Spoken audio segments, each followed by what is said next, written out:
So, hello students. This is our sixth lecture of chapter number 8 motion.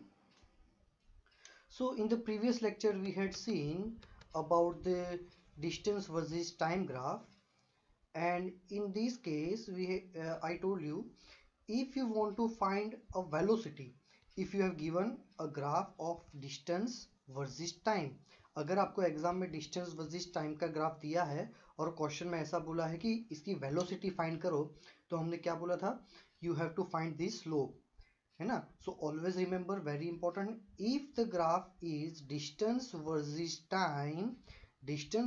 Time का graph है और velocity find करने के लिए बोला है, तो आपको क्या करना है, स्लोप फाइंड करना है. And how to find the slope, so ये भी मैंने सिखाया था. स्लोप के लिए आपको कोई भी दो पॉइंट से राइट एंगल ट्राइंगल ड्रॉ करना है, and vertical line that means BC divide by horizontal line AC, है ना. इन दोनों को डिवाइड करोगे तो आपको जो भी आंसर मिलेगा वो आपकी वेलोसिटी होगी. ठीक है, तो ये हमने देखा था distance versus time graph. Next जो है हमारा velocity versus time graph. See this is the same graph which is given in the text book. So यहाँ पे देखो, यहाँ y एक्सिस पे क्या है, वेलोसिटी है विच is given in kilometre per our, और यहाँ पे टाइम दिया है इन आवर्स. ठीक है, सो अगर वेलोसिटी वर्सेस टाइम का ग्राफ दिया है और ऐसा बोला है कि पाथ लेंथ या फिर टोटल डिस्टेंस कवर्ड, दोनों सेम चीज है. If you want to find path length that means total distance covered in velocity versus time graph, then you have to find area covered in the given time. मतलब देखो, जैसे कि आपको मान लो कि ये ऐसा ग्राफ दे दिया है, ठीक है, ये वाला, ये ग्राफ है, ये वाला. अभी ये ब्लू कलर के पोर्शन को आप भूल जाओ, ये वाला जो लाइन है ये आपका ग्राफ है. ठीक है, अब ऐसा ग्राफ आपको एग्जाम में दिया है और ऐसा बोला है कि find the total distance covered in the time duration of T1 to T2. मतलब T1 से लेके T2 तक के टाइम में उसने कितना डिस्टेंस कवर किया हुआ होगा, ये फाइंड करो. So in that case what you have to do, कि आपको जो पहला टाइम दिया है, मान लो कि T1 यहाँ पे है, तो यहाँ से एक लाइन ड्रॉ करनी है ऊपर अप टू हियर, ग्राफ तक हमें ये लाइन ड्रॉ करनी है. फिर एक लास्ट वाला टाइम लेना है T2, वहां से एक लाइन ड्रॉ करनी है और ये लाइन जाएगी यहाँ तक. ठीक है, अब ये लाइन ड्रॉ करने के बाद जो भी शेप बन रहा है, यहाँ पे अप्रोक्सीमेटली स्क्वायर बन रहा है. ठीक है, तो ये ऐसी लाइन ड्रॉ करने के बाद आपको एक शेप दिखेगा, वो शेप का आपको एरिया फाइंड करना है, और एरिया आपका टोटल डिस्टेंस कवर हो जाएगा, है ना. यहाँ पे मैं लिखा है, if you want to find path length in the velocity versus time graph, then you have to find area covered in the given time. ठीक है, तो पहले वाले ग्राफ में क्या था, स्लोप फाइंड करते थे, यहाँ पे क्या फाइंड करना है, एरिया. ठीक है, तो अब ये तो स्क्वायर है, स्क्वायर का एरिया क्या होगा, L इंटू एल, तो AC इंटू CD. ठीक है, तो यहाँ पे मैं लिखा है कि यहाँ पे area covered in time T2 to T1, then the area will be AC into CD. ठीक है, ये AC हो गया, ये CD हो गया. चलो, अब AC की वैल्यू क्या होती है, तो क्या AC की वैल्यू यहाँ पे देखो कि ये वाली है 0 और ये यहाँ पे है 40, तो ये टोटल डिस्टेंस कितना हो गया, 40. ठीक है, तो AC की जगह मैंने लिख दिया है 40, एंड द हॉरिजॉन्टल लाइन, चलो, मीन्स योर CD. तो CD क्या है, सो ये T2 है, ये T1 है, तो T2 माइनस T1, तो ये पूरा ये डिस्टेंस कितना हो गया, T2 माइनस T1 जितना, तो वैल्यू यहाँ पे रख देंगे. ठीक है, जैसे यहाँ पे एक 40 वैल्यू आई ना, 40 माइनस 0 तो 40, वैसे यहाँ पर भी आएगा T2 माइनस T1. ठीक है, तो यहाँ पे वैल्यू नहीं दे रखी है, एग्जाम में आपको ऐसा ग्राफ देंगे जहाँ नीचे भी वैल्यूज होगी, वो वैल्यू यहाँ पे डालनी है, दोनों का मल्टीप्लीकेशन करना है, that will be your answer, है ना. सो ऑलवेज रिमेंबर कि डिस्टेंस वर्सेस टाइम के ग्राफ, जो प्रीवियस वन ग्राफ था, डिस्टेंस वर्सेस टाइम के ग्राफ में हमें स्लोप फाइंड करना है, एंड वेलोसिटी वर्सेस टाइम के ग्राफ में हमको एरिया फाइंड करना है. ठीक है, वो केस में स्लोप फाइंड करने से क्या मिलेगा, हमें वेलोसिटी मिलेगी, और ये वाले ग्राफ में एरिया फाइंड करने से क्या मिलेगा, डिस्टेंस. ठीक है, तो आपको होमवर्क में क्या लिखना है, आपको होमवर्क में 10 टाइम्स लिखना है. क्या लिखना है कि ये वाला देखना, Listen carefully. In distance versus time, we have to find slope if we want to find velocity. ठीक है, अगर हमें वेलोसिटी फाइंड करनी है तो हमें स्लोप फाइंड करना पड़ेगा डिस्टेंस वर्सेस टाइम के ग्राफ में. तो ये सेंटेंस आपको 10 टाइम्स लिखना है. सेम सेंटेंस आपको लिखना है in velocity versus time we have to find area if we want to find path length. ठीक है, तो ये दोनों सेंटेंस आपको 10 टाइम्स लिखने हैं. ये हो जाएगा आपका होमवर्क. ठीक है, because this one is very important. अभी आपको याद रह जाएगा लेकिन थोड़े टाइम के बाद आप भूल जाओगे, है ना. चलो,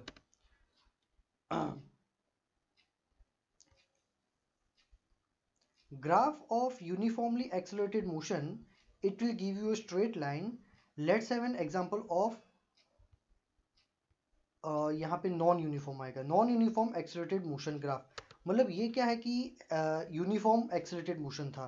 अब नॉन यूनिफॉर्म देखते हैं. चलो, अब यहाँ पे देखो, एक और एग्जांपल दिया है. Velocity of a car at regular instant of time. ठीक है, आप एक कार में बैठे हो और टाइम है 0, मतलब आप जस्ट कार को स्टार्ट कर रहे हो. अभी आपकी वेलोसिटी है 0, ये मीटर पर सेकंड में, 1 किलोमीटर पर आवर में. ठीक है, 5 सेकंड के बाद आपकी वेलोसिटी क्या हो रही है, इतनी. और 5 सेकंड के बाद ये आपकी वेलोसिटी है, और 5 सेकंड के बाद ये आपकी वेलोसिटी. मतलब आप कार ड्राइव कर रहे हो और आपके नियर बाय जो भी बैठा है, आपके बिसाइड्स में जो भी है, वो हर 5 मिनट के इंटरवल में कार की वेलोसिटी मेजर करके ऐसा एक टेबल बना देता है. ठीक है, और अब आपको क्या करना है कि आपको यहाँ पे ये ग्राफ पुट करना है kilometre per our versus time का. ठीक है, चलो, तो किलोमीटर पर आवर, तो किलोमीटर हमें पता है 0 से स्टार्ट होके 54 हो रहे हैं. तो हमने यहाँ पे क्या किया, 10 के इंटरवल्स में हमने किलोमीटर पर आवर की वैल्यूज ले ली. ये 0, 10, 20, 30, 40, 50, 60. ठीक है, क्योंकि लास्ट वैल्यू हमारी 54 है, सो 54 से थोड़ी ज़्यादा वैल्यू लेनी पड़ती है, तो हमने 60 तक ये वैल्यूज ले ली है. Then what we have to do, time, the maximum value of time is 30. So यहाँ पे हमने 5 के डिफरेंस में ये यहाँ पे प्लॉट कर दिया है.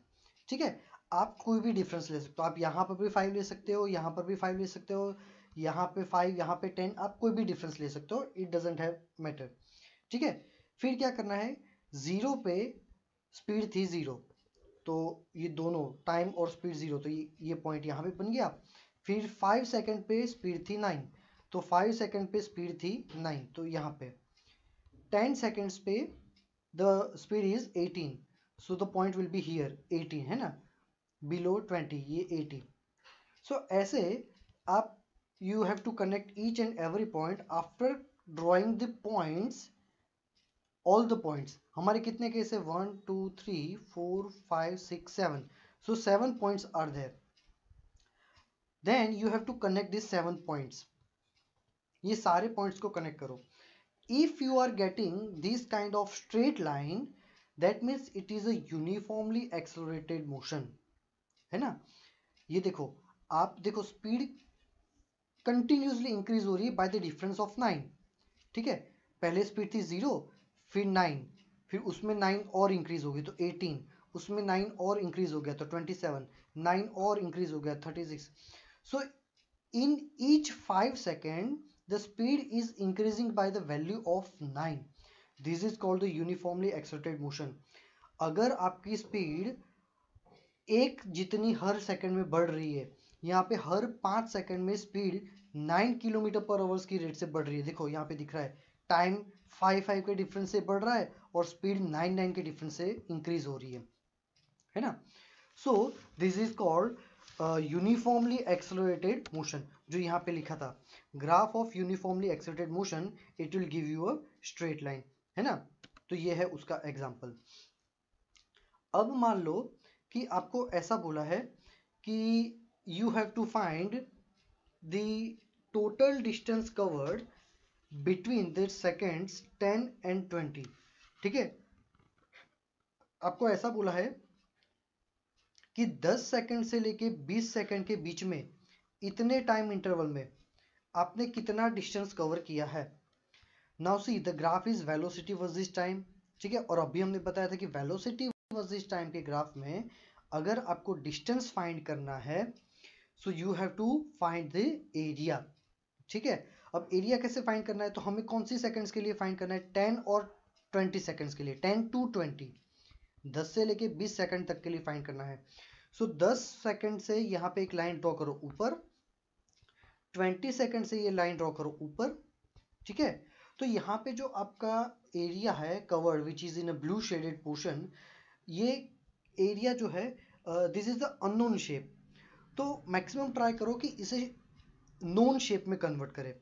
सो नोन शेप में कन्वर्ट करने के लिए क्या करेंगे, हम यहाँ से एक और लाइन ड्रॉ कर देंगे।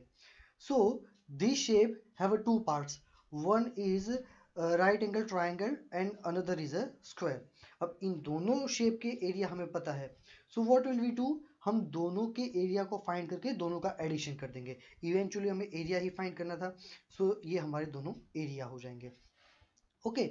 सो यहाँ पे एरिया आ जाएंगे, area of rectangle ABCD and area of the triangle ADE। ठीक है, ये ट्राइंगल ADE और ये हो गया हमारा रेक्टेंगल ABCD, दोनों के एरिया का एडिशन कर देंगे।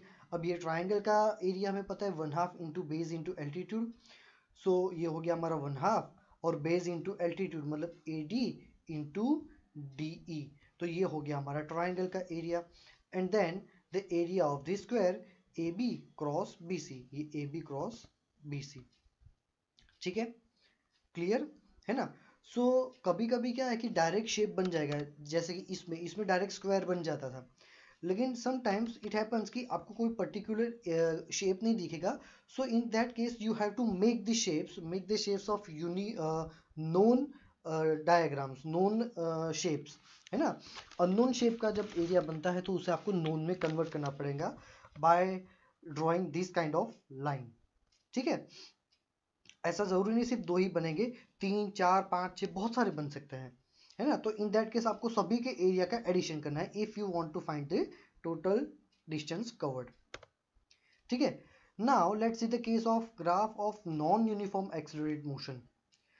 अब नॉन यूनिफॉर्म एक्सेलरेटेड, अब एक्सेलरेटेड क्या था कि अगर स्पीड एक ही रेट से चेंज हो रही है, ठीक है, तो उसको यूनिफॉर्मली बोलते थे। यूनिफॉर्मली का ग्राफ ऐसा होता था, स्ट्रेट लाइन। इसका मीनिंग क्या है कि स्पीड कंटिन्यूसली इंक्रीज हो रही है if your line is in upward direction. अगर आपकी लाइन ऐसे ऊपर जा रही है तो मान लेना कि स्पीड कंटिन्यूसली इंक्रीज हो रही है। बट अगर आपकी लाइन ऐसे डिक्रीज हो रही है, स्ट्रेट लाइन में नीचे जा रही है, तो स्पीड कंटिन्यूसली डिक्रीज हो रही है। स्पीड का कंटिन्यूसली इंक्रीज होना या स्पीड का कंटिन्यूसली डिक्रीज होना, both are the uniform accelerated motion. So ये वाला जो ग्राफ है वो भी यूनिफॉर्म एक्सेलरेटेड मोशन ही है, बस इसमें सेम रेट से डिक्रीज हो रही है। यूनिफॉर्म एक्सेलरेटेड में सेम रेट से इंक्रीज होना चाहिए या सेम रेट से डिक्रीज होना चाहिए। सो ये सेम रेट से डिक्रीज हो रहा है। सो ये वाला ग्राफ यूनिफॉर्मली एक्सेलरेटेड मोशन का ही है। In the case of non-uniformly accelerated motion, velocity versus time graph can have any shape like this. अब ये देखो, ये रैंडम शेप है, ये ऐसे कोई भी शेप बना रहा है। This is the non uniform accelerated motion. ठीक है, चलो अब प्रीवियस लेक्चर में जो हमने होमवर्क दिया था, आपका होमवर्क जो आपका इंटेक्स क्वेश्चन में पेज नंबर 103 में था, है ना। सो टेक्स्ट बुक निकालो, पेज नंबर 103 निकालो। ठीक है, उसमें 3 क्वेश्चन से, चलो उसमें से पहला क्वेश्चन, ठीक है, text book page number 103, 3 Intex question जो होमवर्क में दिए थे। When will you say a body is in uniform acceleration? आपको कब पता चलेगा कि बॉडी यूनिफॉर्म एक्सेलरेशन में है? तो अभी मैंने आपको बताया था कि जब आपकी स्पीड कंटिन्यूसली इंक्रीज हो रही इन प्रॉपर मैनर, है ना। तो यहाँ पे लिखा है when velocity of an object changes in uniform rate, for example free falling object। अब फ्री फॉलिंग ऑब्जेक्ट, जब आप किसी ऑब्जेक्ट को नीचे फेंकते हो टेरेस पे जाके, ऐसे ऑब्जेक्ट को छोड़ दो नीचे, तो उसकी पहली सेकंड में वेलोसिटी होगी 9.8 मीटर पर सेकंड, दूसरे सेकंड में होगी 19.6, तीसरे सेकंड में होगी 29.4। So see the velocity is increase by the rate 9.8, ठीक है, पहले 9.8 थी, उसमें 9.8 ऐड कर दो तो डिफरेंस हो जाएगा 9.8, इन दोनों के बीच का डिफरेंस भी है 9.8। So free falling object changes its velocity by the rate of 9.8 metre per second. क्यों? क्योंकि हमारी ग्रेविटी उतनी है। ज़्यादा डिटेल में ये मैं आपको नेक्स्ट लेक्चर में बताऊंगा कि ये एग्जैक्टली क्यों होता है।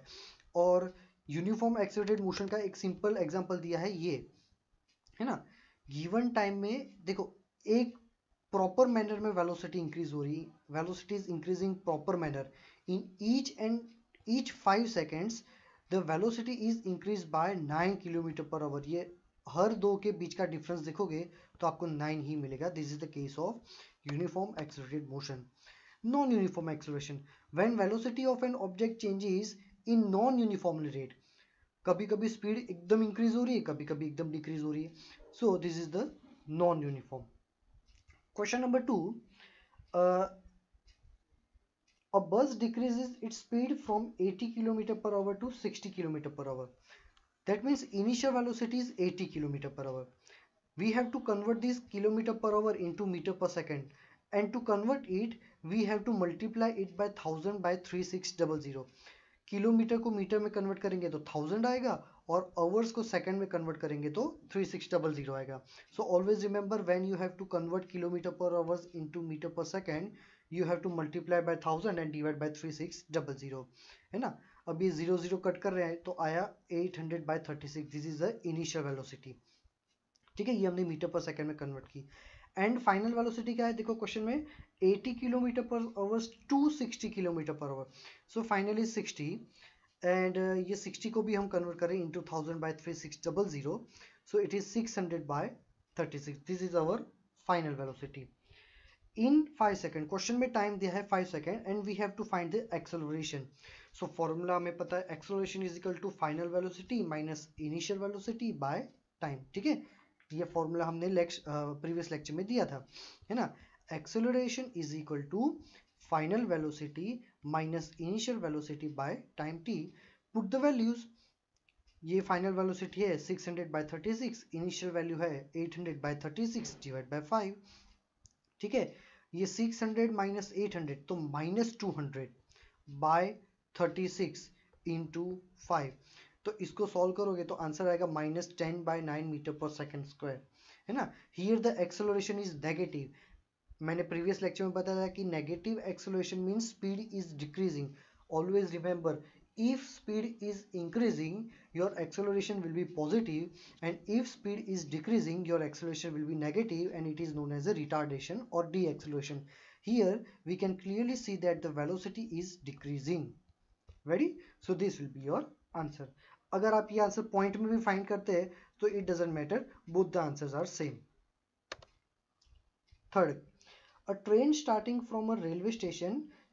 Now see the third question. A train is starting from a railway station. Whenever the word is used starting the motion, stationary, जब भी इस टाइप के वर्ड यूज किए हैं that means the initial velocity is always zero. Train is starting the motion, start नहीं किया है, वो स्टार्ट कर रहा है, that means initial velocity is always zero when the word you can see starting और फ्रॉम स्टेशनरी, है ना, इस टाइप के वर्ड्स हो तो ऑलवेज इनिशियल वेलोसिटी हो जाएगी आपकी zero. Starting from a railway station and moving with a uniform acceleration attains a speed of 40 kilometre per our, है ना। फाइनल वेलोसिटी कितनी थी है 40 किलोमीटर पर आवर, इसे हमें मीटर पर सेकंड में कन्वर्ट करना है। सो इंटू 1000 बाय 3600, इसको सॉल्व करेंगे तो आंसर आएगा 100 बाय 9 मीटर पर सेकंड, और उसके लिए वो टाइम लेता है 10 मिनट। 10 मिनट्स को भी हमें सेकंड में कन्वर्ट करना पड़ेगा। सो ये हो गया 600 second. So acceleration is equal to final velocity minus initial velocity by time, because आपको क्वेश्चन में बोला ही है कि फाइंड द एक्सेलरेशन, तो एक्सेलरेशन की फॉर्मूला डाल दी। फाइनल वेलोसिटी होगी 100 बाय 9, इनिशियल वेलोसिटी होगी 0 by 600, so 100 minus 9 minus 0, 100 minus 9 100 by 9, so 100 by 9 और ये 600 ऊपर चला जाएगा, so 100 by 5400, so answer is 1 by 54। Here the acceleration is positive. Acceleration is positive, उसका clearly meaning क्या हो गया, positive acceleration means velocity will be increasing. तो यहाँ पे देखो वेलोसिटी 0 से 40 हो रही है, यस वेलोसिटी इज इंक्रीजिंग। तो ये देखकर ही हमें पता चल जाना चाहिए कि हमारा एक्सेलरेशन पॉजिटिव ही आएगा, and here the value is positive. ठीक है, तो ये हो गया हमारा आंसर। ठीक है, अब in the case if you have any problem, any doubt, you can ask in the WhatsApp section, है ना। आज के लेक्चर में इतना ही रखते हैं, but note down the homework, है ना। होमवर्क में आपको क्या करना है कि आपको page number, note down the homework, page number 107, text book page number 107, उसमें 4 इंटेक्स क्वेश्चन दिए हैं, यहाँ पे है homework in text book, homework index questions. Homework में क्या है, index question, there are 4 questions, text book page number 107, ये आपका होमवर्क। और वो जो मैंने आपको 10 टाइम्स लिखने के लिए बोला है वो, ये 2 आपके होमवर्क रहेंगे। ठीक है, चलो, in case you have any doubt you can ask me in the WhatsApp section. Thank you students.